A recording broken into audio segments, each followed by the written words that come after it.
in there it is. Smylie Kaufman for 61. Wow. I'm Smylie Kaufman, and this is The Smylie Show. All right, guys, welcome to The Smylie Show. Adam Chernoff. He's a NFL expert, a guy who I've been following for plenty of years now, whether it's his picks or just his fantastic analysis from the British Columbia area right outside of Vancouver. He's a big golfer himself, but it's about to be NFL season, Adam, and I had to bring you on because you are the expert in my mind. You're the guy that knows all when it comes to the NFL. Adam, first, just give us a little bio of kind of how you got into what you're doing now and what your expectations are of just NFL and that football is already back. Sure. Appreciate you having me. I listen to the show all the time, so this is pretty neat to be in here. I'm not a big starstruck guy, but this is a real treat to be chatting with you. So thank you. My background, I set point spreads and totals in the Caribbean for almost a decade, right out of high school. Wow. Lived in the Dominican Republic, Colombia, spent time in Trinidad and Tobago as well. And so I started on the bookmaking and betting side, really, where I learned a lot, and then have now transitioned to working with a group of professional bettors in the United States at Right Angle Sports, but do a lot of media as well, which is kind of my favorite thing to do. I would say more so than just the betting side is doing the daily shows and getting around. So fortunate to fall into a bit of a hybrid role where I can do the best of both, and I'm really enjoying it. And to set the table for this interview, Adam, we're going to get into a little bit of the President's Cup, as you obviously are from Canada, so we're going to definitely get your insight there. But most of this conversation will be about the NFL. And if you want to find more of what Adam does, like he said, the Simple Handicap on Apple and Spotify, he's been doing that for about 8 years now, and Right Angle Sports, like you mentioned. So plenty of places to continue to watch and listen from. I'm sure there's going to be a lot of folks just like me want all the insight as possible when it comes to football season, because I want to be an informed bettor when I am gambling. So for you, Adam, what I love about what you do is that you always have such good analysis for why you like a team or why you like a point total.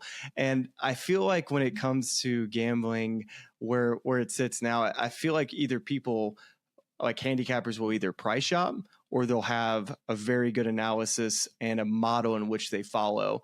Is there, for just somebody who follows gambling at a small level, what would be your advice on kind of which way to go when it comes to reading a board and understanding a board, or trying to just come up with your own opinion on what a game, what you should be taking in these games? Sure. So I'd say first and foremost, for most people, realize if you're doing it for fun or if you're actually doing it to try to make some money, because the way that you go from that is very different. And there's nothing wrong with either side, but it's very difficult to do it for fun with the hopes of making money, because you're up against it in a very tough spot. So figure that out first of all. If you are going about it and you're trying to make some money and you're trying to take it more seriously, I would say really kind of determine, do you want to go the math direction or do you want to go the subjective direction? Which, in other words, is, are you going to put together a lot of different power ratings from different sources and try to figure out numbers that are right or wrong, or use different tools to find an edge? Or are you the type of person that loves to watch games, loves to follow players, loves to watch a lot of shows during the week to come up with opinions of your own? But Smylie, I would say between those two directions, the easiest way to go from someone who's just having fun to taking it a little bit more seriously, whether you're on the subjective or the math side, would be start with, first of all, what you know. If you follow a specific team or division, really specialize in that, and then try go as far into the board as you can. So maybe don't play the full game side or total. Maybe don't even play the first half side or total. Try go deep into props. Try go deep into derivatives and the first quarter, second quarter markets, in-play markets. Those are where you're more likely to find something really specific that you can take advantage of, because it's so competitive in the markets that if you're just trying to take it a little more serious, you got to get really selective with what you do. And how much has it changed from 2024? Let's even go back 10 years, 2014. You said you've been doing this for quite some time now. How tight it really is, like finding value. I think that's something I hear handicappers say all the time, is trying to find any sort of value on the board. And a lot of it's perceived value based on the models that they come up with. But it seems like when, let's say, Adam, you love the Ravens -4 on a Monday when that line comes out, and then by Sunday, 30 minutes before kickoff, I look at that line and the Ravens are now a -7-point favorite. So it kind of goes to your point of trying to find value, but a lot of times, value's gone within the first 30 minutes of when it hits the market. So for someone that doesn't maybe have the time to be right away on a Monday, how do you just manage finding value, whether it's like in props, like you said, or trying to bet teams and games, like I would say most people try to do?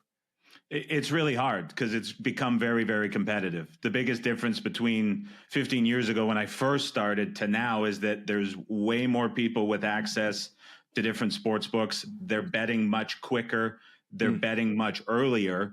And lines that used to sit Sunday night, Monday, Tuesday into Wednesday are gone within minutes. And people are able to bet at different sports books and do it a lot faster. And that's just made everything much more competitive. The flip side to that is something that I think a lot of people listening could probably take advantage of, is because there's so many different sports books that you can now play at.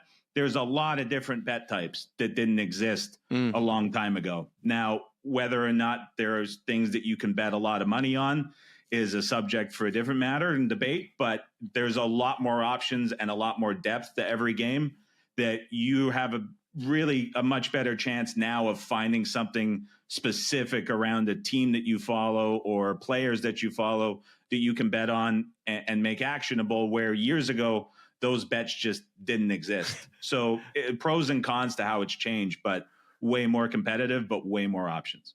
Yeah, and that's one thing too, that just kind of back to the very beginning of the question, is that, the Ravens at -4, and then later in the week it's -7. I think one of the cool things that you always would put out on your Twitter, Adam, is like, I like the Ravens up to -7, and that number could be -4, -5. How do you come up with the value in which is, up to 7? A lot of people would say, well, you missed the boat on this. 3 points is a lot of points in the NFL. For you, how do you determine where your cutoff is?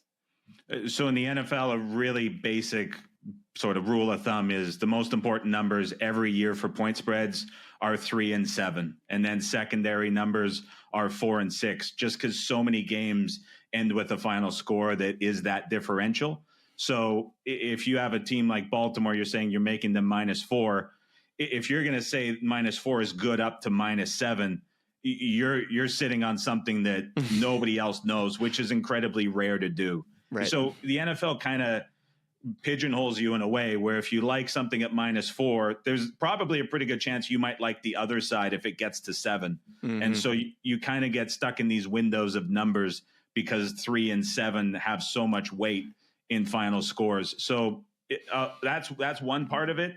And then the second part of it would be, because there's so many people betting the NFL markets, you have a very good reference point of previous games and how those games closed. And you can really kind of easily see if what a team was closing at last week or in recent games, that gives you a pretty good high and low range to what they're going to be priced at. And I would say an easy thing that people listening could do if you're trying to figure out sort of what a high and low range for teams could be is just pull up Google and search NFL power ratings for point spreads and just look at different sources. The more that you have time to put together, the better.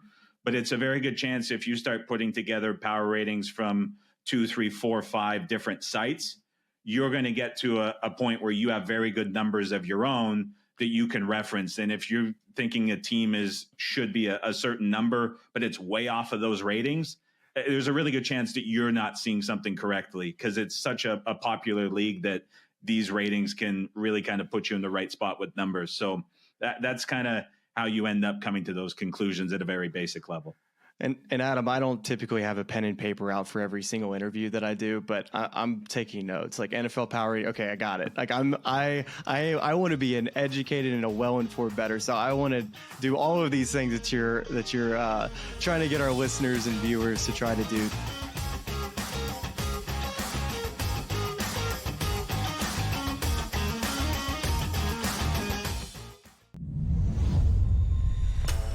What a chance it is for Adam Paxton and Victor Tingsham to pick up their first weekly titles. Adam Paxton, well, it's been the dream debut so far for him. For Victor Tingsham, he'll feel like this is a moment a little while coming. A place in the final up for grabs for one. You can do it. Make that double 18 away for a place in the final.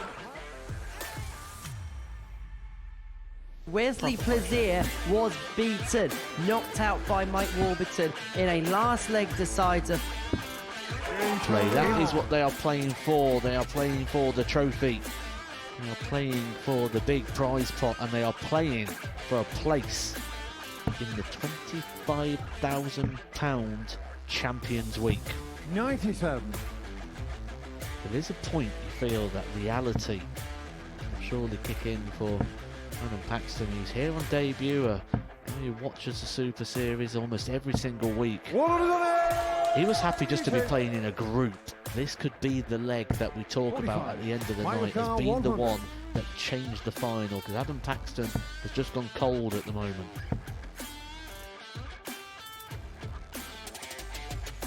Bang on cue. He doesn't just get two, he gets the lot. Adam should take out the 16 out. If not, Mike's just behind him. Shot on the fifth leg. Can Paxton deliver one of the biggest moments of his career so far? He can. Double 12. What a moment that is from Adam Paxton. Mike Warburton was looking at 60 to win the match. Paxton, here's your moment. He approaches the hockey with confidence, with time, and delivers. Adam Paxton on debut. The boy, the fanboy, comes to the Super Series and wins.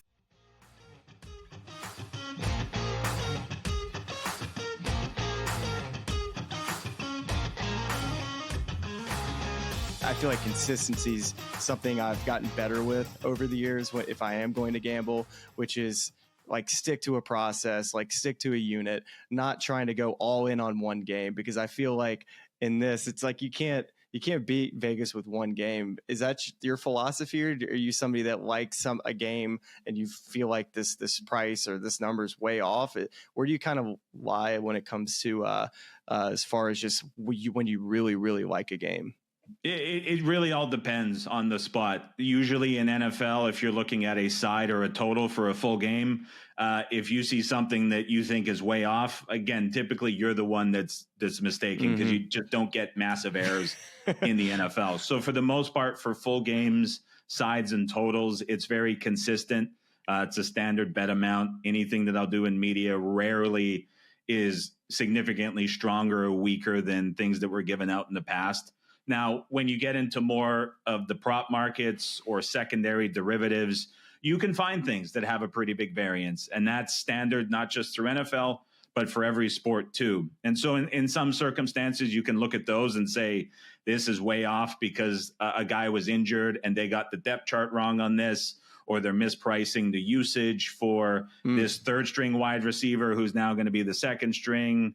A lot of times in play as well. Something that's typically missed by sportsbooks is if a team is trailing and you're looking at in-play props, the second string or third string running back is typically used in the passing game more than the starter is. And so if a team is trailing by 2+ scores and they're trying to pick up the tempo, they'll bring the passing game back in, and that guy may often be priced a little bit shorter. There's a lot of things like that. Like where the backup would be getting some exactly. action. A lot of pass plays. Yep, exactly. So lots of situational things like that tend to be missed. And that's where you're like, okay, I want to get as much as I can on this. And then it becomes like, what are you limited to by the sports book? So it really depends on the circumstance. But in an ideal world, you could just bet the same amount of money on everything and we'd all be pretty happy. But that's not reality. That's so interesting. That's not even something I would ever think about. But if anybody who's ever watched football, that's something that's pretty common when you think about a team that's down 2 touchdowns. They start sending these wide receivers out, and a lot of times the check down is the running back. So that's I would never think that far in advance. But like you're saying, there's opportunities in the prop markets and the in-game stuff that hasn't been available for this is probably 4 or 5 years now, where it's really taken an uptick where you can actually not just take that first bet, which is the -7 in the Ravens game. You're able to get some action in game that sometimes is a lot better value than taking a number that's crap by the end of the week. Yeah, and this is like a good example. So say you're a huge fan of the Indianapolis Colts, like that's your favorite team, that's the team you watch, and you're just the average bettor at home that's doing it for fun. If you take the time to specialize in the Colts, you may learn something like Shane Steichen is incredibly pass happy starting the game until he gets a lead, and then he flips his play calling dramatically to where he's insanely run heavy anytime he's leading. And you might be a Colts fan and you know that might be something that sportsbooks and odds in play don't adjust for. And so just by being a fan of the Colts, when I'm saying things like specialize in what you know and try to go really, really deep, you're probably going to have a level of knowledge for how Shane Steichen, who's as polarizing of a play caller playing with a lead or trailing as there is in the league, you might know who he's going to manage and bring up from the depth chart in those spots to get more playing time. And there's a decent chance that you might find something, if you're scrolling through the menus, that's mispriced. So there's lots of different situational things like that, where if you specialize in on players, their roles, how coaches manage leads or when they're trailing, you can find advantages. Another good one while we're rolling, like you might not think about if you're just the average guy listening at home, is things like if you're betting a team to be under field goals, you can bet them over interceptions. So if a team has a quarterback that's throwing interceptions, it's a good chance they're trailing. And if you're trailing, you're unlikely to be kicking field goals because you're trying to play for touchdowns. So it's like a simple correlation in some of these bets that you can build at sportsbooks that you can kind of search through and apply to teams that you know, where if you get that, you might find that sportsbooks tend to price those wrong. So like there's 100 different things like this that if you just kind of specialize in a team and an area that you follow well, that you can come up with. That's beautiful. That's beautiful. Just keep giving us these nuggets, Adam. I love that, because there's a lot. There's a lot accumulated over the last decade and a half, for sure. I find that it's easiest on Sunday, though, when you look at an entire board to find, whether it's 3 or 4 games, some sides, or whether it's totals that you really like. But I think the most difficult ones are when it's in prime time, whether it's a Sunday night or Monday night football game, and it's that dreaded -2.5, or if it's the 3.5 in the hook. It's those that, they're trying to get you to bet one way or another. And I was curious, from my perspective, is for you, who's somebody that obviously is a very good handicapper and understands lines and points totals, do you follow much of public money and sharp money? Is that something that you keep an eye on, or do you just basically work off of your model? It's a very polarizing topic that has differing opinions on each side of that topic. Some people find it really valuable because, like you said, it's easier to kind of, as a bettor, tell yourself a story to give you confidence to bet a team than it is to come up with a reasoning that you think might not be accounted for in the market. So a lot of bettors will see this team's -3.5. It's 80% of the money is on them. The line hasn't moved all week. And I saw this sharp bettor on the other side on the underdog. Like, sportsbooks must know something here. Why is the line not moving? The unfortunate reality that may crush a lot of dreams for people who bet that way is every sportsbook, for the most part, I'm generalizing, but every sportsbook copies 1 to 2 market-making sportsbooks. And we're at the stage now, especially in the United States in the betting industry, where nobody wants to take a genuine position as a sportsbook and stand out from the rest of the market. And so when you see things like that written on Twitter, where it's like the line is -3.5, 92% of the money is on the favorite, the line hasn't moved all week, it's more an indication that sportsbook is following a market-making sportsbook than it is them like actively having a decision that they're taking a stance on this team and they're accepting it. Another thing those percentages don't talk about is what percentage of that money comes from parlays, which is the overwhelming majority that is bet at a lot of these sportsbooks. So that's a massive missing piece of the puzzle.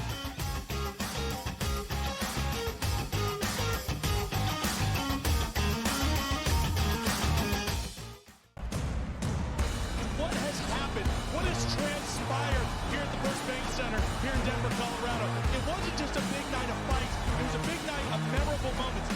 Conor McGregor with us here in Denver, Colorado. Good left hand from Rockhold. Right hand right back from Mike Perry.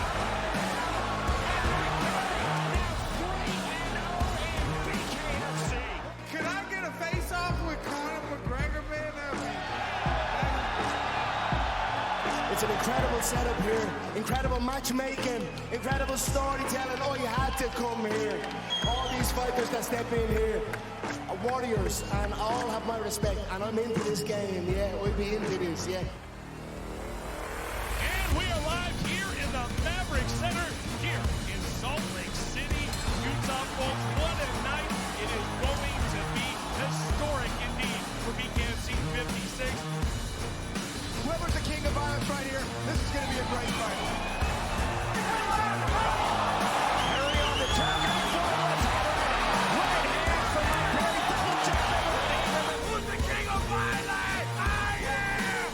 Combat fighting in its purest form. Bare knuckle fighting in the city of angels. 80 seconds remaining.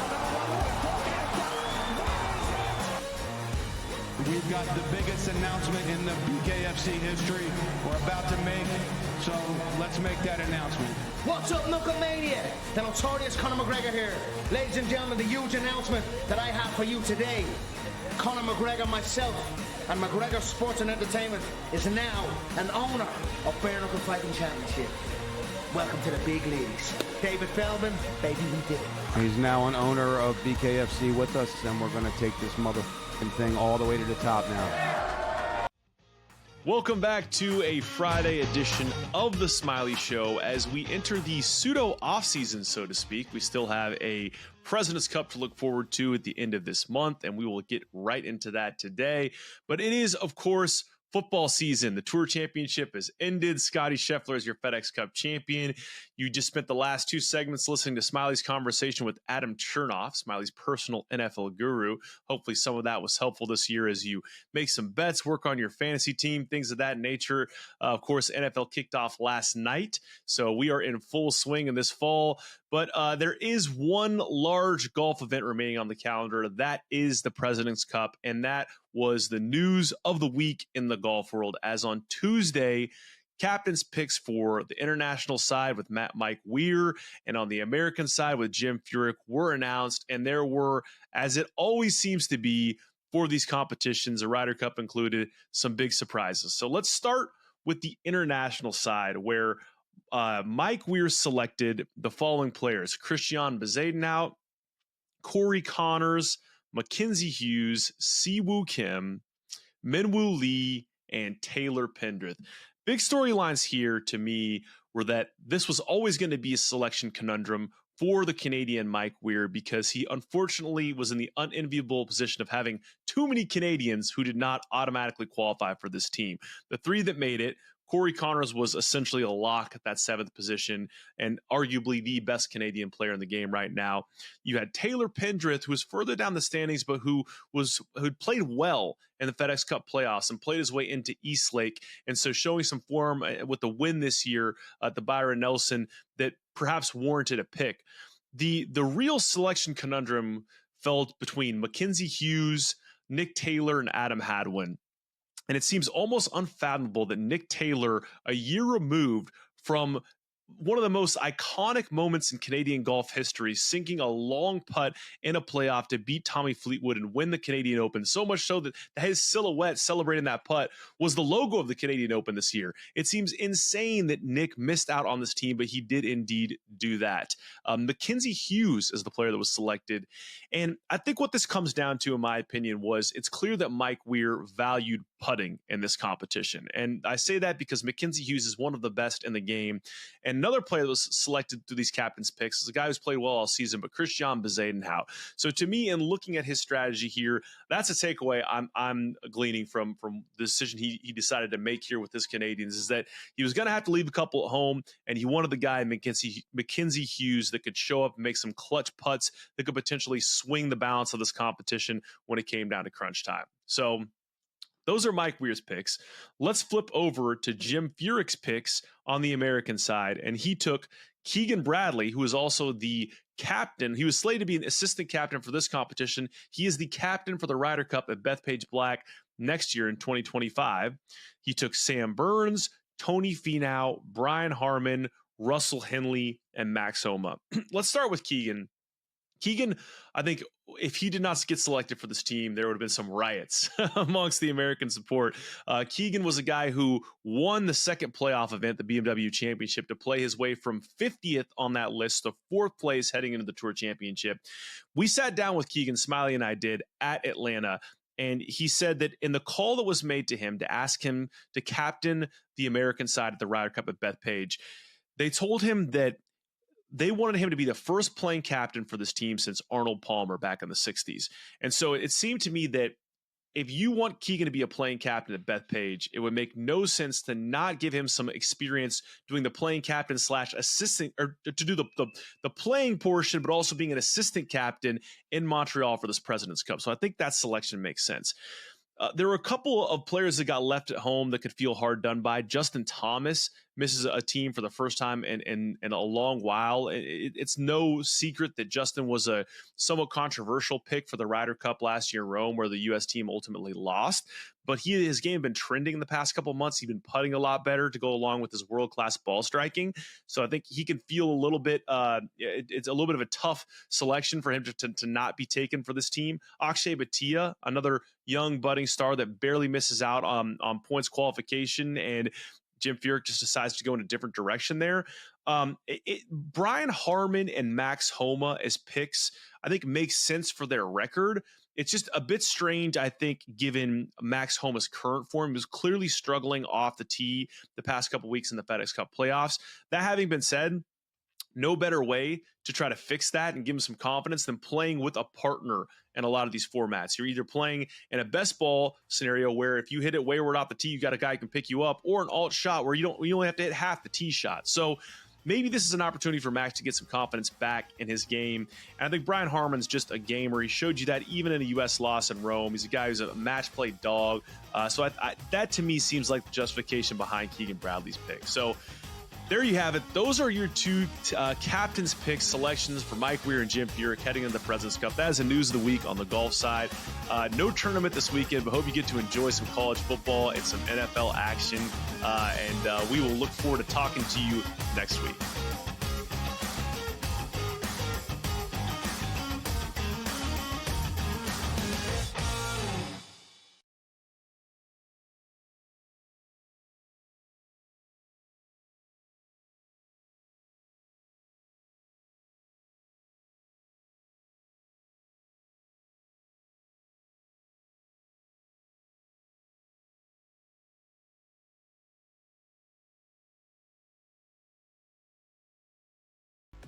Top 5 is not out of question at all. He's a running quarterback. We know how valuable they can be. My worry is going to be what I mentioned when we talked about the Indianapolis Colts. Boy, man, Pittman would go down. There's not a lot to throw. He'll be running for his life half the time there. I like Pittman a lot. Small sample size of what we saw of what he's going to be. I played the 5 games last year before the injury here. So, or a longer season, we'll see if he gets to catch up to him, what he can do. He's going to have to prove he can throw the ball to be down the field here. I'm going to buy this. All right, I want to buy on Anthony Richardson. I want him to be that guy because I want to see the excitement that he can bring.